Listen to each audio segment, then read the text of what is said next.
Bom, sobre isso a gente conversa agora ao vivo com o procurador César Dario Mariano, procurador de Justiça do Ministério Público de São Paulo, também professor de Direito Penal e Processo Penal. Obrigado, procurador, como sempre, pela presença aqui na Band News. Bom revê-lo. Boa noite.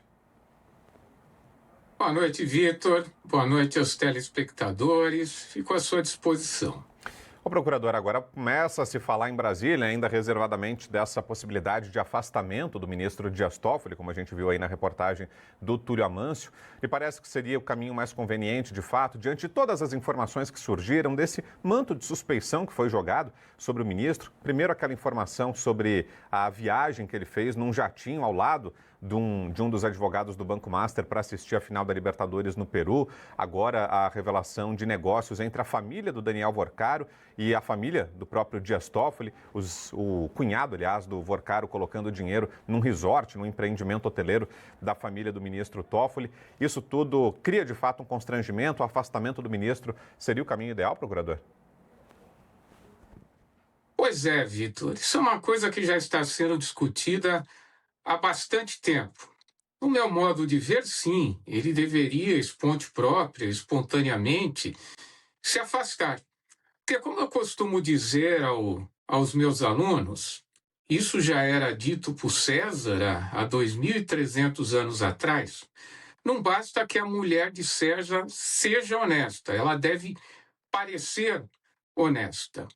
O que ocorre numa situação desse tipo, e é extremamente problemático, é se daqui a alguns meses ou até daqui a alguns anos se reconheça que efetivamente o ministro é impedido ou suspeito. Isso vai fazer com que todas as decisões proferidas por ele e todas as decorrentes da primeira decisão sejam consideradas nulas. E isso vai trazer o processo à estaca zero. Então, numa situação desse tipo, e eu já vi situações muito mais simples, o magistrado se afastar, até eu mesmo, em algumas investigações, eu vou dar um exemplo de numa investigação surgiu o nome de uma pessoa que eu conhecia, tá? Uma pessoa que eu tinha laço de amizade, simplesmente apareceu o nome dela. Ela poderia, daqui a algum tempo, se tornar até ré de uma ação civil por ato de improbidade administrativa. O que eu fiz? Imediatamente eu me afastei do feito, porque isso daí poderia, posteriormente, ensejar até a nulidade processual. Então, há determinadas situações que o melhor que o magistrado faz é se afastar, para não criar constrangimento para a corte, que já está com o nome bem, digamos, sujo perante a sociedade, né? A sociedade vê com desconfiança o Supremo Tribunal Federal. Isso não é bom, né? Essa desconfiança que existe perante um órgão jurisdicional, o mais importante do nosso país, não é nada bom, não é nada salutar que isso ocorra. Veja que eu não estou dizendo que há nenhum problema relativo a comportamento por parte do ministro Toffoli ou por parte de outro. Mas o que se deve numa situação desse tipo, se ele não se afasta espontaneamente, é o Procurador-Geral da República, sabedor que pode existir uma nulidade posterior ao ser reconhecida a suspeição ou impedimento do ministro, pleitear a turma que ele atua, que o Toffoli atua, o seu afastamento, seja por impedimento ou por suspeição.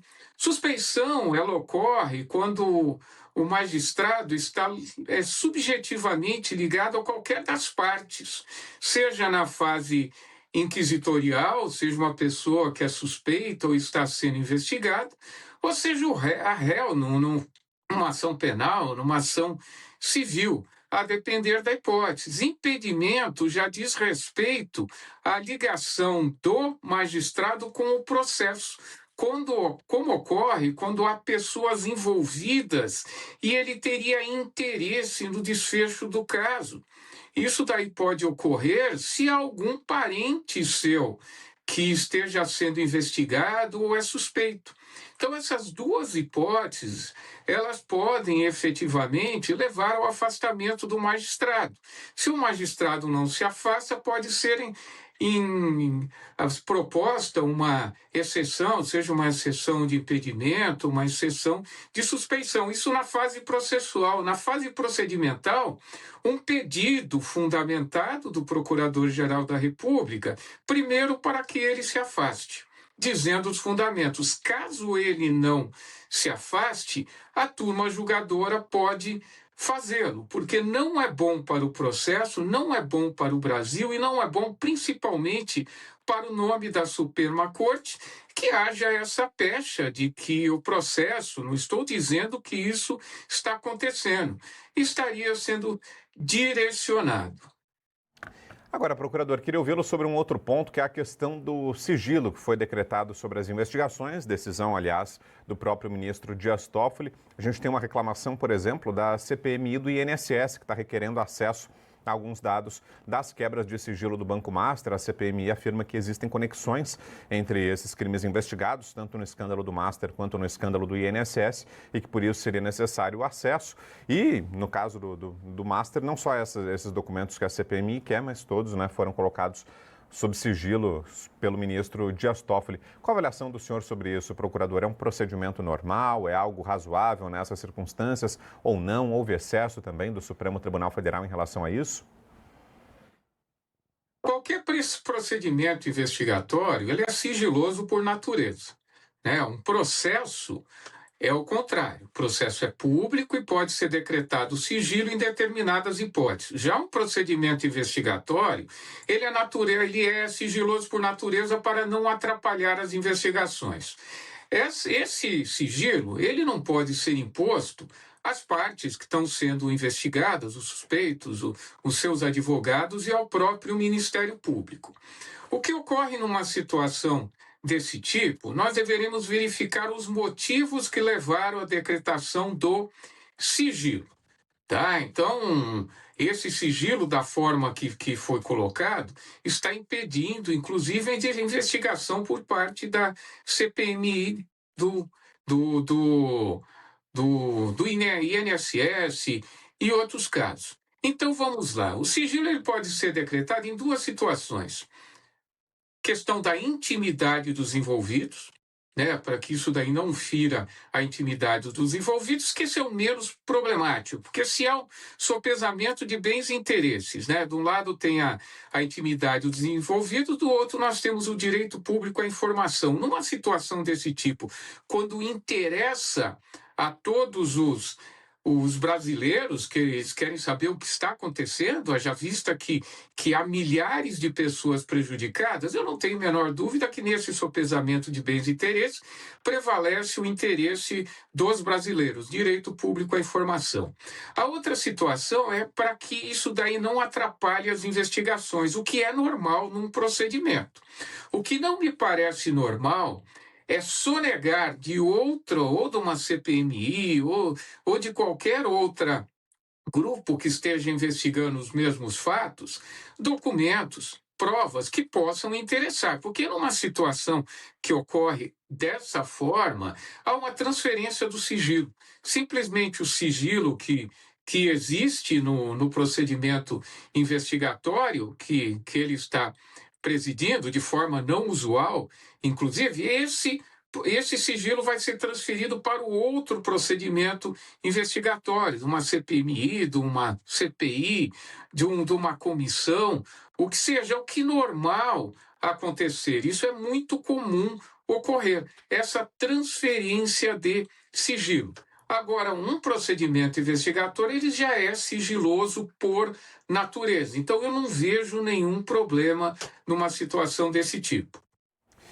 Ô, procurador, um outro ponto que também é levantado, isso passou a ser cogitado até em Brasília, a gente trouxe reportagens aqui sobre isso, das nossas equipes lá, trazendo bastidores, é de que esse escândalo possa atingir o meio político. Aliás, essa foi a justificativa para que o caso fosse ao Supremo Tribunal Federal. O ministro Dias Toffoli diz que existe menção a um parlamentar, tem foro privilegiado, então por isso o caso saiu das instâncias inferiores e foi para o Supremo. E aí existe um receio do mundo político lá em Brasília com o avanço dessa investigação. Me pergunto, procurador, existe de fato algo que aponte nessa direção, envolvimento de políticos nesse esquema, e até se passou a falar de delação do próprio Daniel Worcar ou de outros investigados que aí poderiam sim atingir políticos. O senhor vê essa como uma possibilidade plausível nesse momento?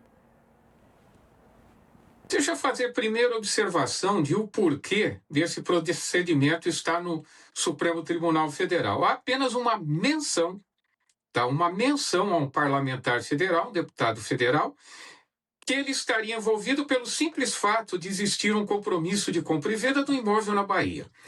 A própria jurisprudência do Supremo Tribunal Federal é no sentido que para existir o deslocamento da competência de primeiro grau para o Supremo Tribunal Federal, não basta uma mera suspeita, a necessidade de uma suspeita concreta de que alguém com prerrogativa de foro tenha participado de alguma maneira de um desses delitos que estão sendo investigados. São delitos contra o sistema financeiro, lavagem de dinheiro até organização criminosa. Então não basta uma mera menção. Segunda situação, mesmo que existisse essa menção, mesmo que ele tivesse alguma participação nos fatos, há necessidade de verificar se havia esse fato tem alguma relação com o exercício das suas funções, porque o Supremo recentemente referendou uma decisão já antiga, que foi de relatoria do ministro Barroso, de que para o parlamentar ter a prerrogativa de foro ou permanecer com a prerrogativa de foro,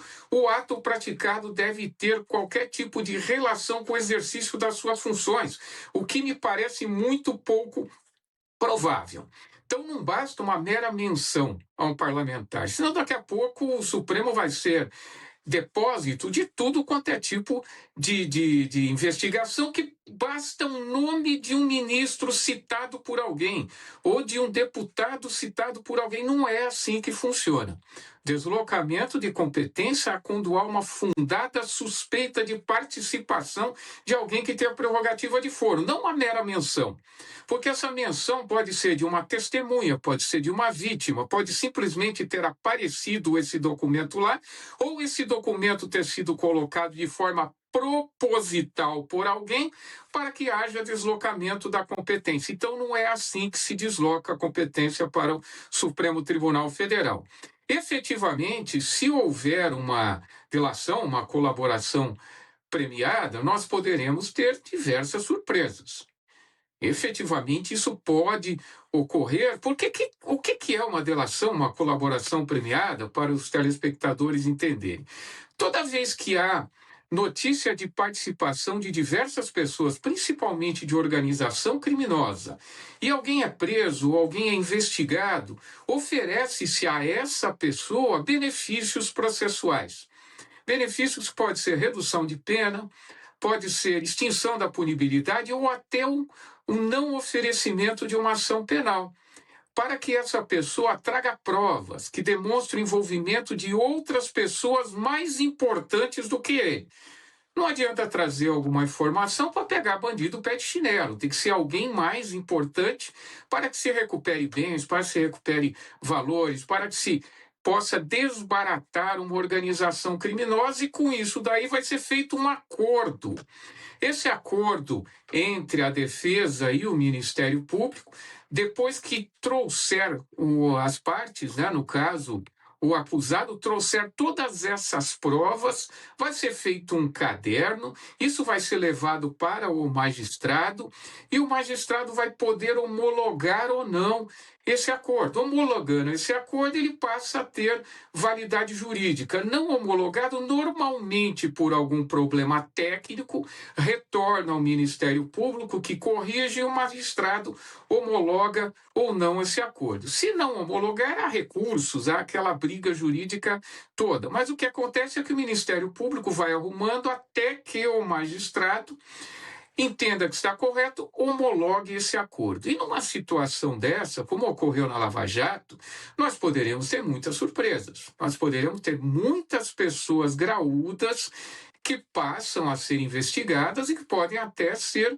processadas. Talvez esse seja o grande medo de muitas pessoas que torcem para que não haja delação premiada ou para que esse procedimento não chegue a bom termo. Por isso que é muito importante verificar se não há qualquer tipo de impedimento ou suspeição do magistrado. Porque se o magistrado homologa essa delação premiada e posteriormente é reconhecida a sua suspeição ou o seu impedimento, essa delação é nula. Não vai produzir efeito, porque tudo que o magistrado fizer e tudo que decorrer dessa prova considerada nula vai ser contaminada por essa nulidade. Então tem que haver muito cuidado. Existindo qualquer menção, qualquer possibilidade, vamos colocar que posteriormente se chegue à conclusão que um dos irmãos do ministro ou o seu cunhado, primo, não lembro qual o grau de parentesco, tem alguma participação nesses eventos. Ele está impedido de atuar, porque ele tem interesse no caso. Se é um amigo que está envolvido, ele é suspeito. Isso vai levar à nulidade de tudo em que ele decidiu. Qualquer processo que ele tenha, qualquer fato, qualquer decisão que ele tenha proferida vai ser considerada nula. Então é um problema muito sério. E o Procurador-Geral da República, acredito que ele já está de olho nisso, que isso pode contaminar todas as provas e tudo que foi feito ser jogado no lixo. É isso, muito preocupante o cenário. Certamente a gente vai seguir acompanhando. Deixa eu agradecer aqui a participação do procurador César Dario Mariano, que é procurador de Justiça aqui em São Paulo, no Ministério Público de São Paulo, também professor de Direito Penal e Processo Penal. Obrigado, como sempre, procurador, pela presença aqui com a gente, pelos esclarecimentos. Boa noite. Boa noite, fico à disposição, Vitor. Obrigado, abração.